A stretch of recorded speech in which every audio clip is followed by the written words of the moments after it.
Good afternoon, ladies and gentlemen. You are here with Austin from Ohio, and it is Saturday, February 13th, 2021.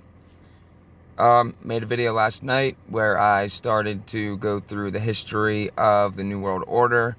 Well, not the whole history, just more recent things leading up to where we are now, and I want to continue that today. But first, I want to read this article here. And also, I want to comment on something. I received a tag on the video that I did yesterday, and it was, of course, a Q tag. And I had to put a disclaimer in the comments. And if you watch the video, it's the first comment that'll come up because it's pinned. And it says, Austin from Ohio is not affiliated with QAnon and believes that it is a psychological operation to discredit and destroy the truth community. Let me say this again, because this is very important. Austin from Ohio, this channel, me, anybody affiliated with me, are not affiliated with QAnon. Q was a psychological operation from the start. We've all known this since it started, and we knew what it was going to do because so many people were waking up back whenever Trump first became the president back in, well, he was elected in 2016 but took office January 2017. And when the Q popped up, all of us were like, whoa, too many people are waking up.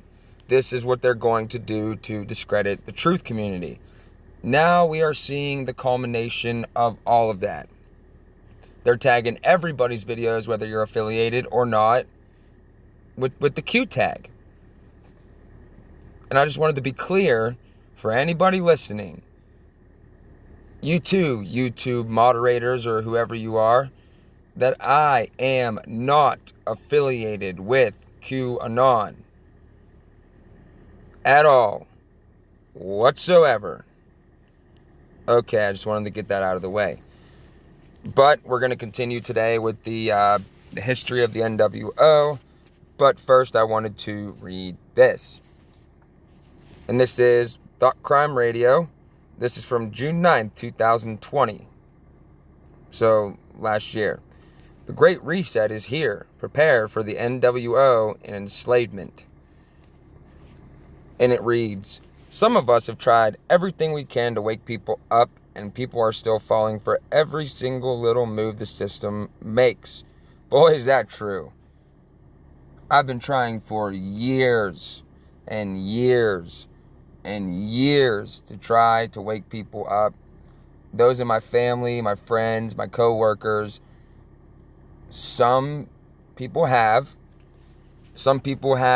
in the idea that they are in it for the entertainment side of it, which honestly, getting into this stuff, there's no entertainment side of it, and some people are focused on like the celebrity stuff and blood sacrifices and Illuminati, it's so mysterious. It's not something that you can be entertained by. That this is serious. This affects all of us. It's serious and it must be addressed. Let's move on. It's time to prepare for what's coming. We are all owned by an elite few, and if they decide you will be allowed to live, you will do so as their slave and on their terms. Correct. People love to hate the messenger when their own cognitive dissonance is threatened. Whether you hate someone or not, at least do yourself the honor of researching their message. Time is short, and ignorance is exactly what those who are trying to maintain power want from you. Blind compliance and enslavement. Wake up. Many admit that they don't want to live in the New World Order and won't submit to it yet, are doing exactly what the powers that be need them to do. This is the beginning of the economic reset that will transfer wealth to all the elitists, impoverishing the rest of us all. The martial law is to keep you from fighting back. They're coming for everybody now. People better wise up pretty quick, says Jeff Berwick. The Greatest Depression is here, and it's going to usher in the New World Order and allow for the global reset into a one-world currency. It's happening right now, guys. Happening right now. Right under our noses as we sit here and do nothing. Nothing. And many workplaces now are telling people they need to wear 2 masks, or they need to social distance more, and some places are shutting down again, but some places are also opening up again. It's a very confusing time, and they're lifting a couple restrictions, but that's only to give you a little bit of hope, give you a little bit of room on your chain. And then when they come back with the real lockdown, because they're going to say, oh, this new strain has gotten out of control, we shouldn't have lifted these restrictions, this just proves why we need to keep them, and we need to be harder on people, and we need to increase the restrictions and increase the tyranny, and we need to have everybody under the watchful eye of the New World Order now. So it's 1 step forward, 2 steps back type thing. Well, 1 step back, 2 steps forward in these scenarios. So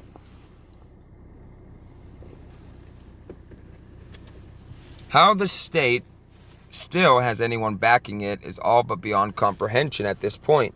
We handed over all of our power to politicians, and now people seem shocked that the government wants even more power to steal, harass, and enslave us. If you want to see exactly what's planned for us, go to the World Economic Forum's plan by clicking here. They have set off the New World Order, and so many people fell for it. We've been played. This is not going to end well if you don't wake up and realize what has been done to humanity and what they will be pushing for soon. I don't care if you hate me.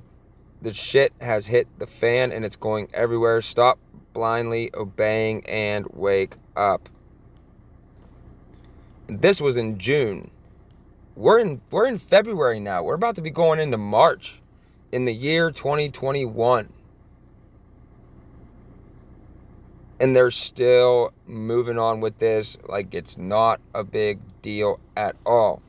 And that's another thing I wanted to tell.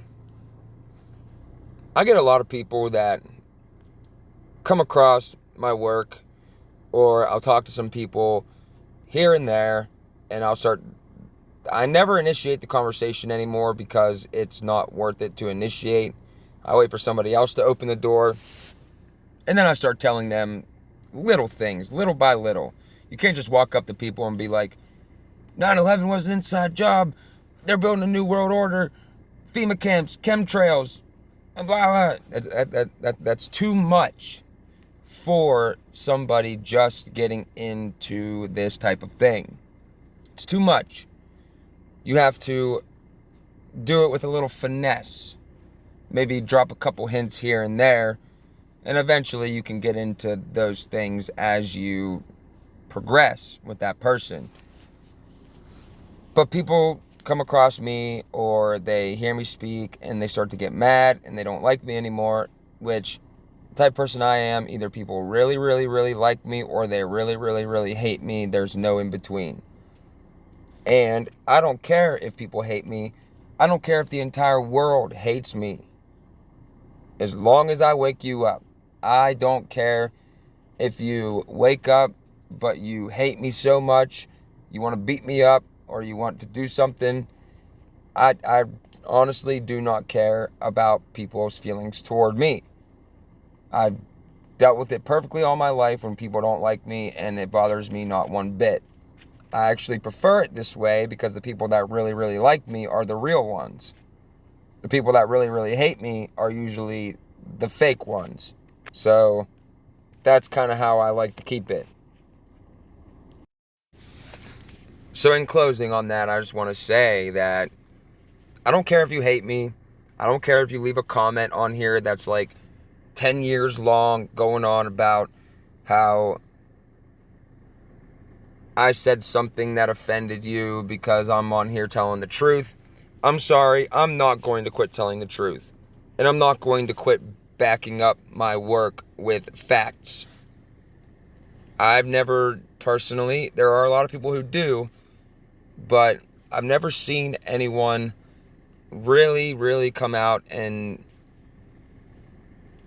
really back their claims with documentation. There's a few, don't get me wrong, there are a few. But the majority of people just want to get on and talk, and they want you to just believe them. You should never do that. You should never believe anybody at all whatsoever. You should always look into things for yourself, and you should prove things to yourself every time. Every time. But I will not quit telling the truth. I am not affiliated with QAnon, so if they put a tag on this video, I'll have to put the disclaimer up again, and it's really going to make me mad. So, let's move on to the main part of this video, the one that I wanted to go over today. Excuse me. Okay, this is about where we were yesterday. We read about V.I. Lenin. And if you didn't watch the video from yesterday where we started this history, please watch it, because I'm not going back up to the top, because as you can see, we're like a third of the way down. And there's a lot of reading to do, and I really want to get through this because it's very important. But let's continue here where we left off with Mr. Winston Churchill, 1920. Britain's Winston Churchill recognizes the connection between the Illuminati and the Bolshevik Revolution in Russia. He observes, from the days of Spartacus Weishaupt to those of Karl Marx to those of Trotsky, Bela Kun, Rosa Luxemburg, and Emma Goldman, this worldwide conspiracy for the overthrow of civilization and for the reconstitution of society on the basis of arrested development, of envious malevolence and impossible equality, has been steadily growing. It played a definitely recognizable role in the tragedy of the French Revolution. It has been the mainspring of every subversive movement during the 19th century, and now at last this band of extraordinary personalities from the underworld of great cities of Europe and America have gripped the Russian people by the hair of their heads and have become practically the undisputed masters of that enormous empire. Remember Albert Pike's letter for the 3 World Wars, where it talked about overthrowing the czars in Russia and making the country a fortress of atheistic communism? That's what Churchill's referring to here. Because of the role of the Illuminati in the Bolshevik Revolution in Russia. Because they had the financiers. Okay, Louis T. McFadden, 1920 to 1931. Louis T. McFadden is chairman of the House Committee on Banking and Currency. Concerning the Federal Reserve, Congressman McFadden notes, when the Federal Reserve Act was passed, the people of these United States did not perceive that a world banking system was being set up here, a superstate controlled by international bankers and international industrialists acting together to enslave the world for their own pleasure. Every effort has been made by the Fed to conceal its powers, but the truth is, the Fed has usurped the government.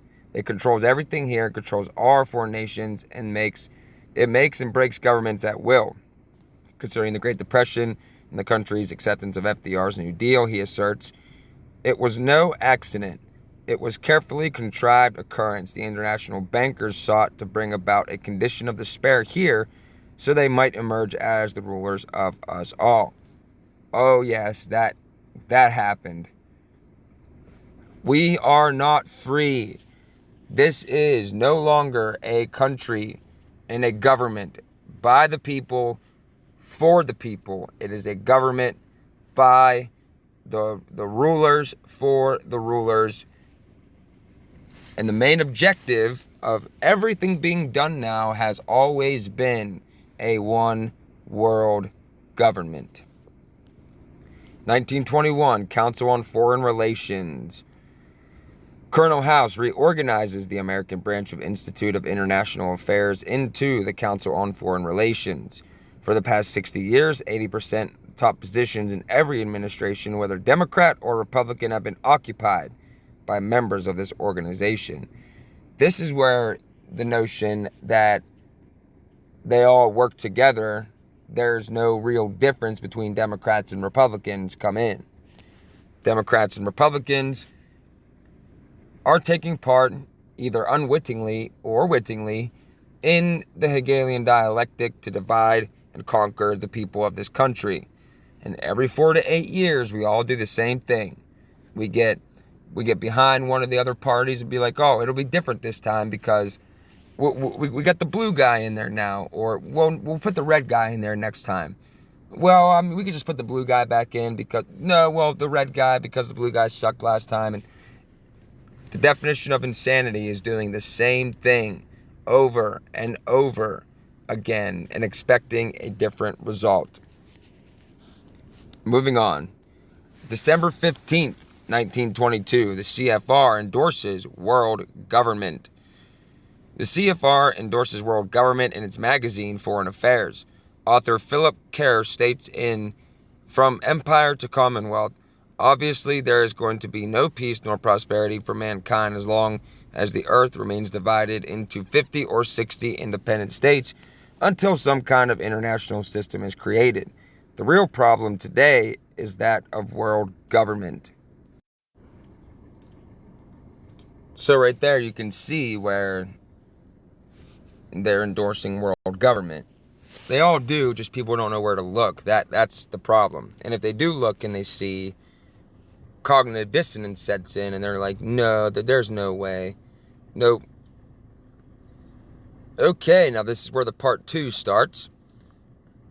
1928, The Open Conspiracy, Blueprints for a World Revolution by H.G. Wells. The Open Conspiracy, Blueprints for a World Revolution by H.G. Wells is published. A former Fabian socialist, Wells writes, the political world of the open conspiracy must weaken, efface, incorporate and supersede existing governments. The open conspiracy is the natural inheritor of socialist and communist enthusiasms. It may be in control of Moscow before it is in control of New York. The character of the open conspiracy will now be plainly displayed. It will be a world religion. 1933, Shape of Things to Come by H.G. Wells is published. Wells predicts a second world war around 1940, originating from a German-Polish dispute. After 1945, there would be an increasing lack of public safety in criminally infected areas. The plan for a modern world state would succeed on its third attempt and come out of something that occurred in Basra, Iraq. This book also states, although world government had been plainly coming for some years, although it had been endlessly feared and murmured against, it found no opposition anywhere. Still true to this day, and the only reason this guy was able to, quote, predict a second world war is because Albert Pike wrote it out in the plans. In the letter, August 15th, 1871, to Giuseppe Mazzini, his European counterpart. November 21st, 1933, Franklin Roosevelt.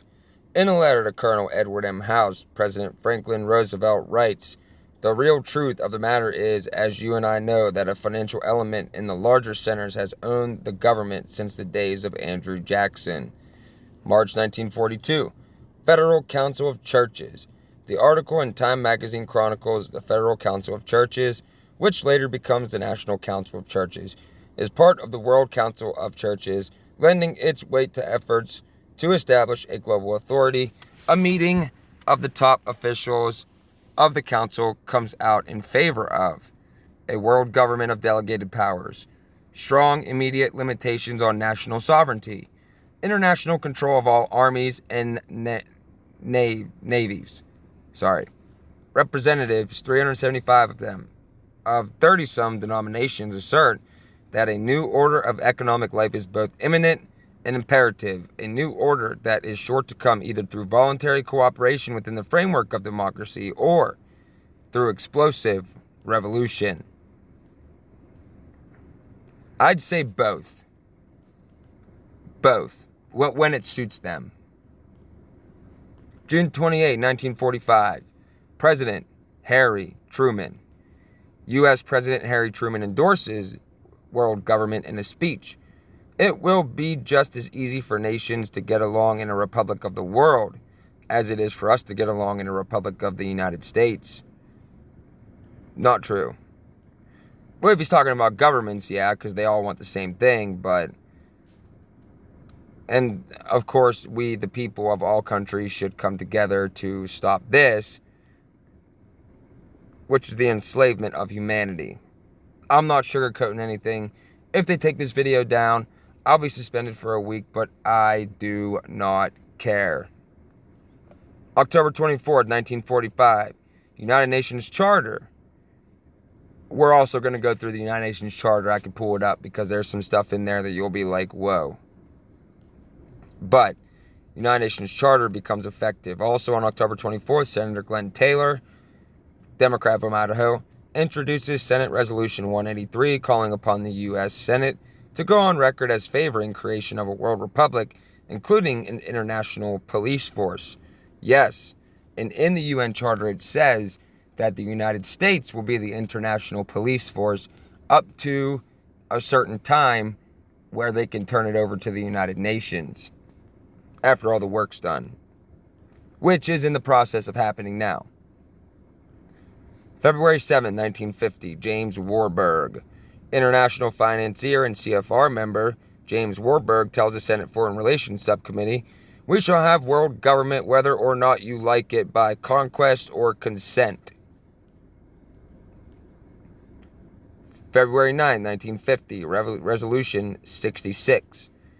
The Senate Foreign Relations Subcommittee introduces Senate Concurrent Resolution 66, which begins, "Whereas, in order to achieve universal peace and justice, the present Charter of the United Nations should be changed to provide a true world government constitution." 1952, World Association of Parliamentarians for World Government. The World Association of Parliamentarians for a World Government draws up a map designed to illustrate how foreign troops would occupy and police the 6 regions into which the United States and Canada will be divided as part of their world government plan. I don't know if we can bring the map up. Might be a little small. But if you wanted to pause and review this map, I'm sure I can stay here for a minute. And then, of course, over to here.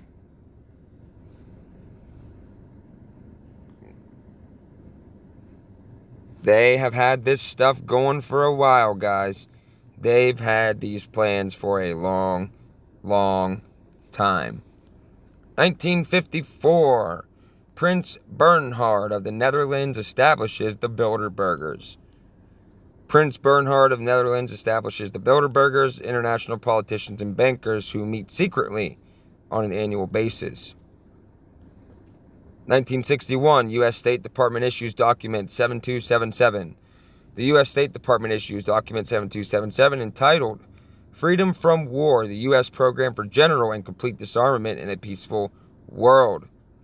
It details 3-stage plan to disarm all nations and arm the UN, with the final stage in which no state would have military power to challenge the progressively strengthened UN peace force.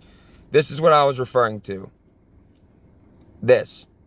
Document 7277, what can I say about it? It increased the powers, but the UN Charter said it first. This just added to it.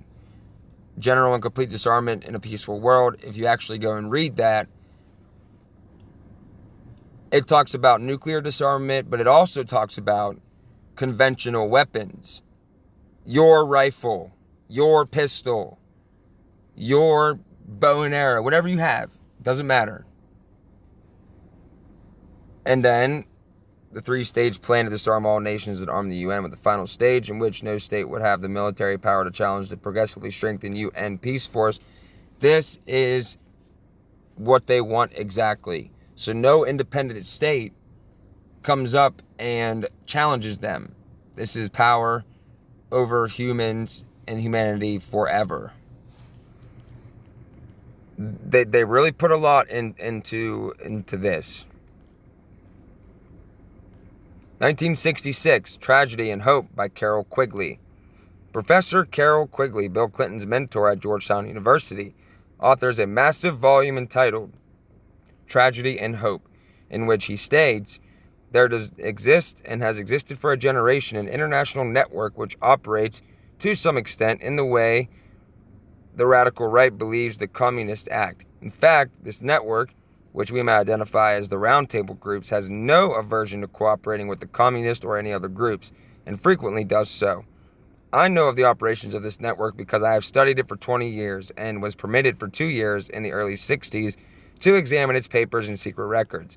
I have no aversion to it or most of its aims, and have for much of my life been close to it and to many of its instruments. I have objected, both in the past and recently, to a few of its policies, but in general my chief difference of opinion is that it wishes to remain unknown, and I believe role in history is significant enough to be known.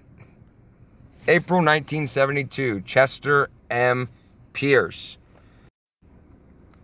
In his keynote address to the Association for Childhood Education International, Chester M. Pierce, professor of education and psychiatry in the Faculty of Medicine at Harvard University, proclaims, every child in America entering school at the age of 5 is insane because he comes to school with certain allegiances toward our founding fathers, toward his parents, toward a belief in a supernatural being. It's up to you, teachers, to make all of these sick children well by creating the international child of the future. They've been doing that. When I was in school, they were doing that. They're making you a global citizen. Your children are being raised to be a global citizen in the New World Order if they're the ones, and we are the ones deemed smart enough, you could say, to survive. Or if we're just terrible and we have to, get killed off. July 1973, the Trilateral Commission. International banker and staunch member of the Subversive Council on Foreign Relations, David Rockefeller, founds a new organization called the Trilateral Commission, of which official aim is to harmonize the political, economic, and social cultural relations between 3 major economic regions of the world, hence the name Trilateral. He invites future President Jimmy Carter to become one of the founding members. Zbigniew Brzezinski, the organization's first director. There are 3 major economic areas in the world: Europe, North America, and the Far East, Japan, South Korea, Taiwan, etc. If, under the pretext of having to join forces to be able to face economic competition with the 2 other economic regions, the member countries of each of these regions decide to merge into one single country, forming 3 superstates. Then the one world government will be almost achieved. Like Fabian socialists, they achieve their ultimate goal, a world government, step by step. This aim is almost achieved in Europe with the Single European Act, Maastricht Treaty, that was implemented in 1993, requiring all member countries of the European Community to abolish their trade barriers and to hand over their monetary and physical policies to the technocrats of the European Commission in Brussels, Belgium. In January 2002, all these European countries abandoned their national currencies to share only one common currency, the euro. Moreover, the Nice Treaty removed more powers from countries to give them over to the European Commission. What begun innocently in 1952 as the EEC, European Economic Community, a common authority to regulate the coal and steel industry among European nations, finally turned into a European superstate. Jean Monnet, a French socialist economist and founder of the EEC, had this in mind when he said, "Political union inevitably follows economic union." He also said in 1948, "The creation of a united Europe must be regarded as an essential step toward the creation of a united world." As regards North American area, the merger of its member countries is well underway with the passage of free trade between Canada, USA, and Mexico. In the next few years, this free trade agreement is supposed to include also all of South and Central America with single currency for them all.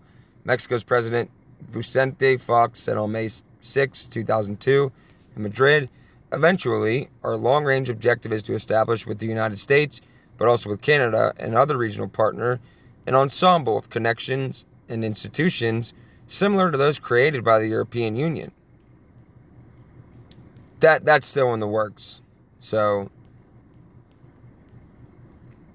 and the reason that this didn't all come into effect yet is because we, the people of the United States, have been incredibly,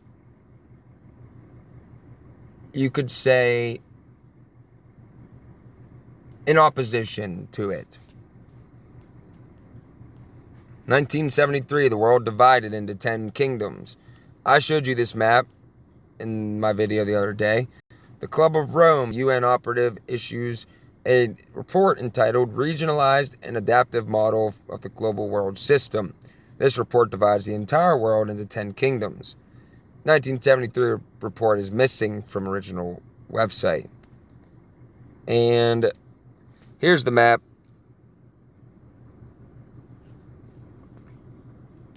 But I showed that because I have the document itself. Okay, 1979, FEMA. Starting to get into the more recent. Okay, we're still good on time. FEMA, which stands for Federal Emergency Management Agency, is given huge powers. It has the power, in case of national emergency, to suspend laws, move entire populations, arrest and detain citizens without warrant, hold them without trial. It can seize property, food supplies, transportation systems, and can suspend the Constitution. Not only is it the most powerful entity of the United States, but it was not even created under constitutional law by the Congress. It was a product of a presidential executive order. An executive order becomes law simply by a signature of the U.S. President. It does not even have to be approved by the representatives or senators in the Congress. Now, yes, executive orders do become law simply by signature of U.S. President.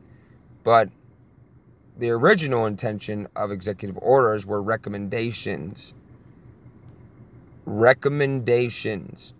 And that's why you didn't need the Congress in the House. They were just recommendations set by the president. Follow them or not. But now, under, government knows best about everything, executive orders are law, you could say. A state of national emergency could be a terrorist attack, natural disaster, stock market crash. For example, here are just a few executive orders associated with FEMA that would suspend the Constitution and the Bill of Rights. These executive orders have been on record for nearly 30 years and could be enacted by the stroke of a presidential pen. 10995, right to seize all communications media in the United States. 10997, right to seize all electric power, fuels, and minerals, both public and private. 10999, right to seize all means of transportation, including personal vehicles of any kind, and total control of highways, seaports, and waterways. 11,000, I referenced this one the other day, and I said, and it's a fact, and you can look that up. Right to seize any and all American people and divide up families in order to create workforces to be transferred to any place the government sees fit. 11,001, right to seize all health, education, and welfare facilities, both public and 1102, right to forced registration of all men, women, and children in the United States. 1103, right to seize all airspace, airports, and aircraft. 11,004, right to seize all housing, finance authorities in order to establish relocation, designated areas, and to enforce abandonment areas of classified as unsafe. 11,005, right to seize all railroads, inland waterways, and storage facilities, both public and private. 11,921, authorizes plans to establish government control of wages and salaries, credit, and the flow of money in U.S. financial institutions. There's a lot more than this. These were just ones that were picked out. But 11,000 is the one that you should really pay attention to. They claim that they have the right to seize any and all American people and divide up families in order to create workforces to be transferred to any place the government sees fit. The executive order itself actually states that, it states this, but it says the right to seize any and all American people and divide up families in order to create, workforces under government supervision and to be transferred. But what do you think under government supervision means? Armed guards. That's government supervision. Tell me I'm wrong. But yeah, a lot of these executive orders are being used right now. And if you go to the National Defense Resources Preparedness Act signed by Obama, we will go through that. It extends and it adds on to the powers that they can have.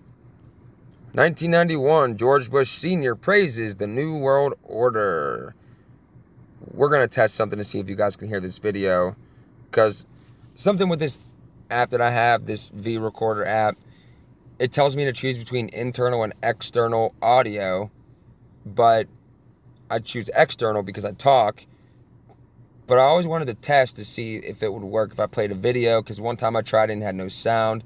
But then when I put those videos up the other day from videos I found, they had sound. So we're going to test to see if we can hear this. If it does, I will be very happy. Everyone's seen this clip.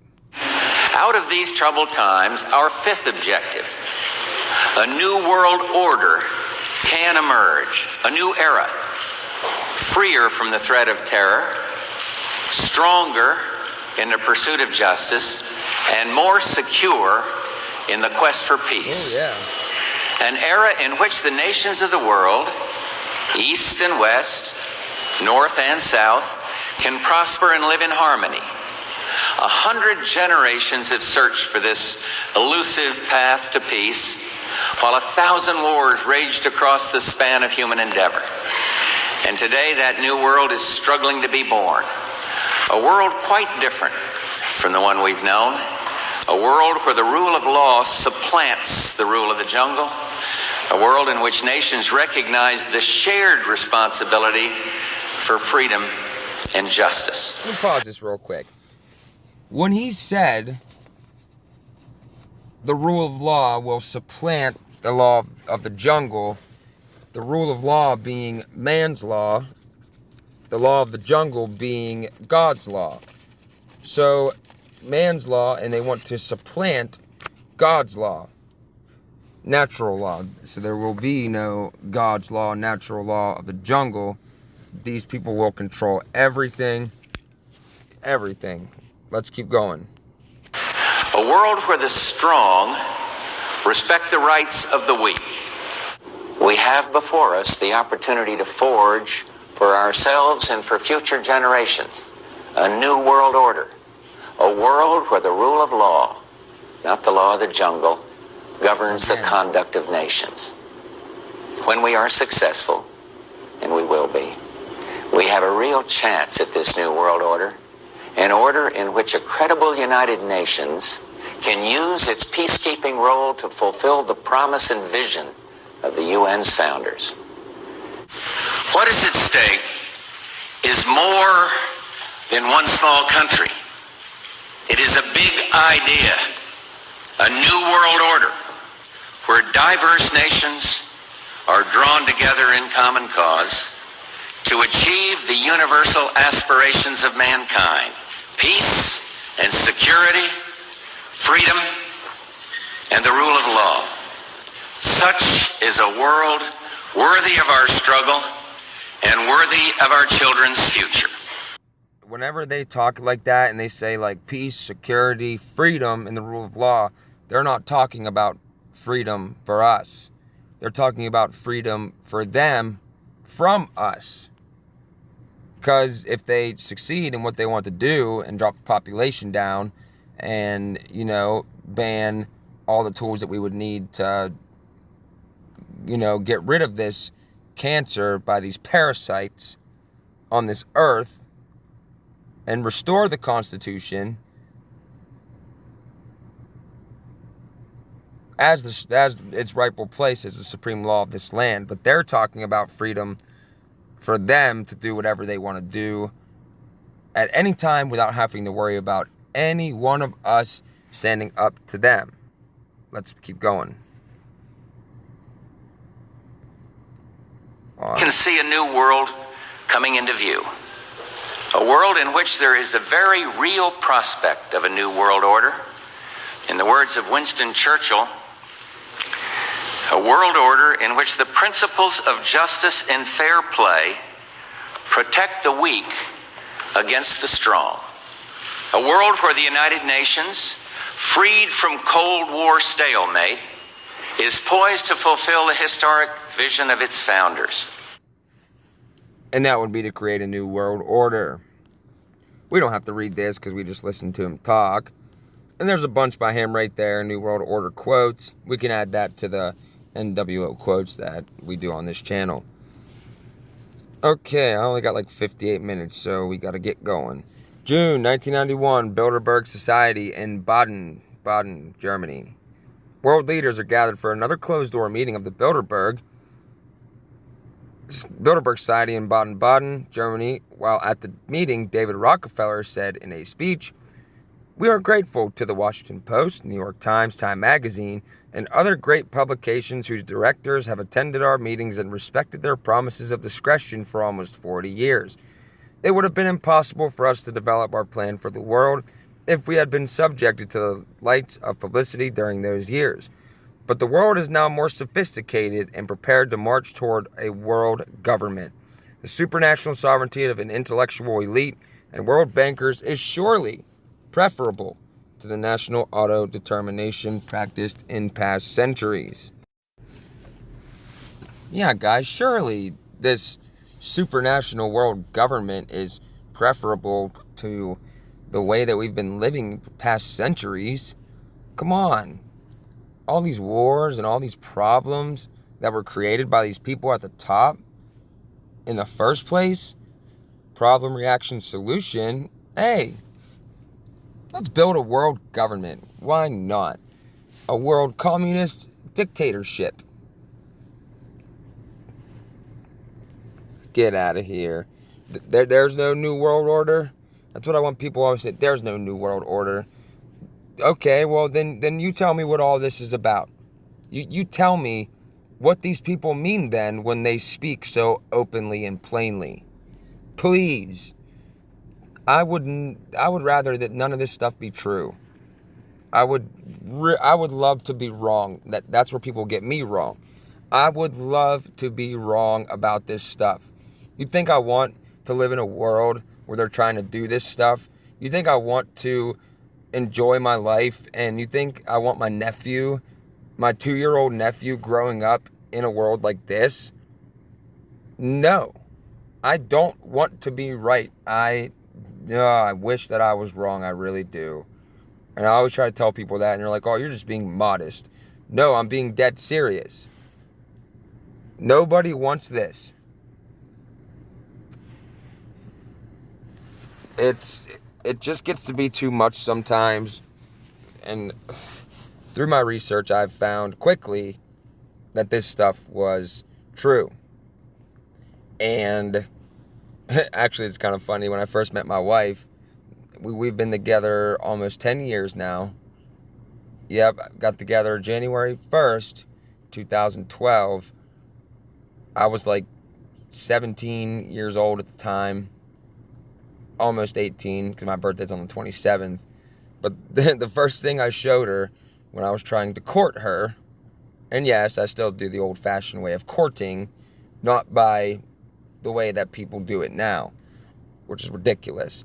First thing I showed her was Loose Change, the 9/11 documentary, because I had to see, is she going to be able to put up with me whenever I start, talking about this stuff, and just the way that I live my life. All right, let's go on, because I really want to get down. October 29th, 1991, David Funderburk, former U.S. ambassador to Romania, tells a North Carolina audience, George Bush, talking about H.W., not George W., has been surrounding himself with people who believe in one world government. They believe that the Soviet system and the American system are converging. May 21st, 1992, Henry Kissinger. In an address to the Bilderberg Organization meeting in Avignon, France, former Secretary of State Henry Kissinger declares, "Today, Americans would be outraged if UN troops entered Los Angeles to restore order. Tomorrow, they will be grateful. This is especially true if they were told there was an outside threat from beyond, whether real or promulgated, that threatened our very existence. It is then that all people of the world will plead with world leaders to deliver them from this evil. The one thing every man fears is the unknown. When presented with this scenario, individual rights will be willingly relinquished for the guarantee of their well-being granted to them by their world government." This right here is an admission that this guy should have been arrested on the spot as soon as he said this. Planning to put UN troops in U.S. cities to restore order from the chaos that they've created. Does anybody else see a problem with this? Am I crazy? Am I insane? People have been telling me that. Should I believe it? Those were rhetorical. I know the truth, so. July 20th, 92, Birth of the Global Nation by Strobe Talbot. Time magazine publishes The Birth of the Global Nation by Rhodes Scholar Strobe Talbot. Roommate of Bill Clinton, Oxford University, CFR director, and trilateralist. See how all these people are connected? And appointed Deputy Secretary of State by President Clinton, in which he writes, "Nationhood, as we know it, will be obsolete. All states will recognize a single global authority. All countries are basically social arrangements, no matter how permanent or even sacred they may seem at any one time. In fact, they are all artificial and temporary. Perhaps national sovereignty wasn't such a great idea after all, but it has taken the events in our own wondrous and terrible century to clinch the case for world government."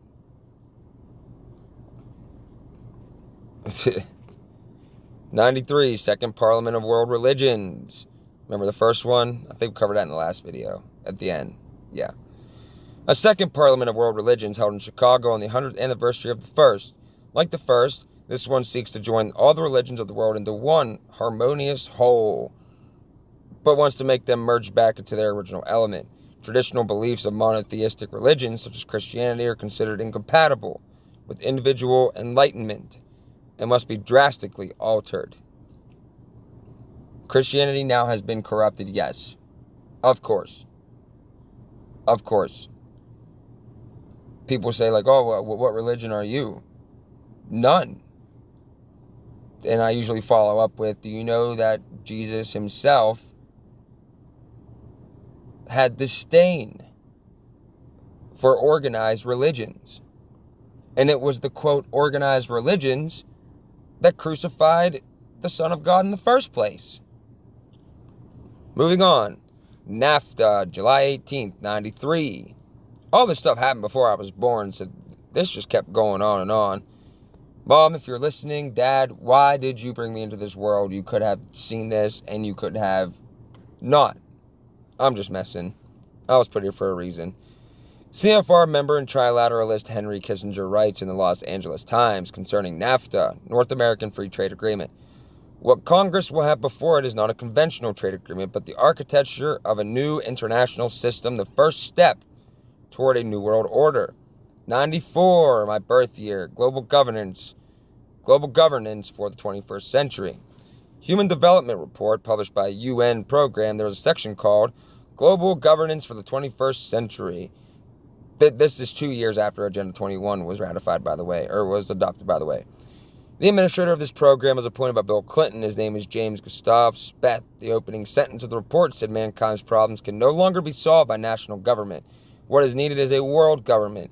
This can best be achieved by strengthening the United Nations system. May 3rd, 94, Bill Clinton signs Presidential Decision Directive 25. He did not have sexual relations with that woman. Sorry, I always have to make that because he's just so ridiculous. President Bill Clinton signs Presidential Decision Directive 25 and declares it classified so the American people can't see what it says. Summary of PDD 25 issued to members of Congress tells that authorizes the president to turn over control of the U.S. military units to UN command. That's a fact. That's part of the United Nations Charter and Document 7277, where all militaries must be turned over to the United Nations after the world policing part of it is done. In Project for a New American Century, they oh man, we got like 8 minutes left. I'm not even going to go into that. September 23rd, 94, more people begin to wake up. The globalists realize as more and more people begin to wake up to what's going on, they have only a limited amount of time in which to implement their policies. Speaking at the UN Ambassadors' Dinner, David Rockefeller remarks, the present window of opportunity during which a truly peaceful and interdependent world order might be built will not be open for too long. We are on the verge of a global transformation. All we need is the right major crisis, and the nations will accept the new world order. That's what we have right now, the right major crisis. Next. March 95, global taxes. UN delegates meet at the World Summit for Social Development in Copenhagen, Denmark, to discuss various methods for imposing global taxes on the people of the world. September 95, HARP. Popular Science magazine describes top secret U.S. Navy installation called HARP, High Frequency Active Auroral Research Program in the state of Alaska. This project beams powerful radio energy into Earth's upper atmosphere. One of the goals of the program is to develop the capability of manipulating local weather using techniques developed by Bernard Eastlund. The program has been underway since 1990. They're still messing with the weather. And right now, actually, like these snowstorms, come on. And the snow is very weird looking. It looks odd. It's not, some of it's real, but not all of it. September 27, 95, State of the World Forum took place in the fall of this year, sponsored by the Gorbachev Foundation, located Presidio in San Francisco. Foundation President Jim Garrison chairs the meeting of who's who from around the world, including Margaret Thatcher, Maurice Strong, George Bush, Mikhail Gorbachev, and others. Conversation centers around the oneness of mankind and the coming global government. However, the term global governance is now used in place of New World Order, since the latter has become political liability, beginning a lightning rod for opponents of global government. 96, our global neighborhood. 9 Nations, 420-page report as our global government published. Outlines plan for global governance, calling for an international conference on global governance. 98, for the purpose of submitting to the world necessary treaties and agreements for ratification by the year 2000. 2003, state of emergency. The world is on the verge of another global war. State of emergency looked for by the one worlders to impose martial law and a universal microchip under the skin. But with God's help, they will not have the last word. And that is where this one ends. But you can see where we are now. The ratification by the year 2000. They had it all set up to take place by 2000, but failed. They failed during the 9/11 attacks because the people, us, were very, very awake, watching and making sure that none of this happened. We thrown a couple obstacles in their way and they had to back it up. They backed it up to 2010. Then they backed it up to 2020. Then they backed it up to 2030, which is where we are now. And believe me when I tell you that they have a very, very, very good chance. Very, very, very, very good chance. Best they've ever had of achieving this. Because they decided, hey, terrorist attacks ain't working anymore. And those only work for single countries or a handful at a time. We need something that's going to really get the world on the same page in lockstep. So what did they do? And I'm not going to answer that question, but we know what they did and what they're doing. And down here we got this stuff here. Great Reset. But yes, that's a brief history of the New World Order. We went through a lot. Look at that. It goes back before then, but this is like a more date September 2nd, 2020. So yeah. But what I wanted to talk about was that there was the Project for a New American Century. There were 7 countries that did not sign up to be a part of the world system before 9/11.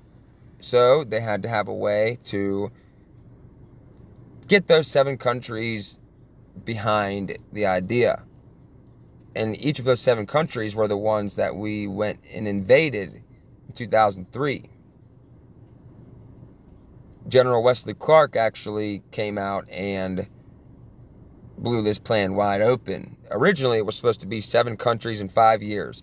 Topple the government, install puppet dictatorships, pledge allegiance to the New World Order. But there's still 1 or 2 that are holding out. Starting to get real, guys. I mean, it's really starting to pick up at this point in time. But in the next video, we're going to go over more stuff. And I'm just going to keep bringing stuff up, sharing it with you guys, because this is my life. This is my life's goal. This is what the energy that I have after I work 5 days a week. This is where my energy goes, into this. This is serious. It affects every single one of us, no matter what you are, or no matter who you are, how old you are. It does not matter. This affects all of us, and we need to put a stop to it. Let's pray. Our Father, who art in heaven, hallowed be thy name. Thy kingdom come, thy will be done on earth as it is in heaven. Give us this day our daily bread, and forgive us our trespasses, as we forgive those who trespass against us. Lead us not into temptation, but deliver us from the evil one. For thine is the kingdom, the power, and the glory forever and ever. Amen.